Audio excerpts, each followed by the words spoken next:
પંચમહાલના મોરવા રેણા વિસ્તારમાં ગુજરાત વિધાનસભા ઉપાધ્યક્ષ જેઠાભાઈ ભરવાડ દ્વારા ખેડૂતોને સાથે રાખી ખેતરોની મુલાકાત લઈ ખેતી પાકને થયેલા નુકસાન અંગે પણ નિરીક્ષણ કર્યું હતું।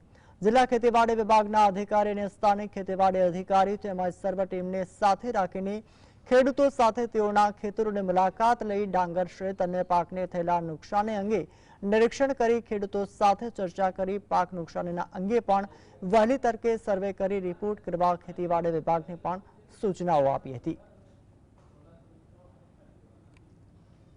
માનનીય મુખ્યમંત્રી સાથે મેં ચર્ચા કરી।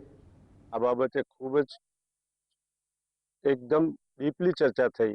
પંચમહાલ, મહીસાગર, દાહોદ ત્રણેય જિલ્લાના ખેડૂતો માટે જે નુકસાન થયું છે એ બાબતમાં ચર્ચા થઈ। એમણે કીધું કે વહેલામાં વહેલી તકે સર્વે કરી રિપોર્ટ આવી જાય તો ખેડૂતોને પૂરેપૂરું વળતર સારું મળી શકે।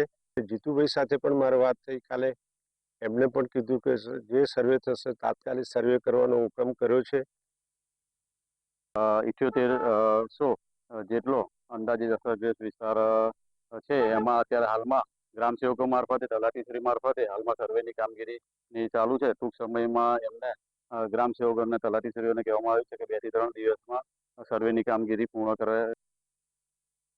ખેડૂતોએ પરિશ્રમ વેઠી અને આર્થિક બોજ વેઠી અને મોંઘું બિયારણ લાવી રોપણી કરાવી, ખેડ ખાતર કરાવ્યું, જંતુનાશક દવાઓ નાખી અને એ રીતનો ખર્ચ કરી અને આ પાકને તૈયાર કર્યો। ખરેખર પાક તૈયાર થયો, પણ બીજી બાજુ કુદરતનો પ્રકોપ થયો કે અતિવૃષ્ટિ જેવો માહોલ દેખાયો અને કાપણીના સમયે આ વરસાદ ઝીંચ્યો, જેના કારણે ઊભી ડાંગર જે હાથમાં આવેલો કોળિયો હતો એ બધે જ ડાંગર જમીન ઉપર સાથરે પડી ગઈ છે।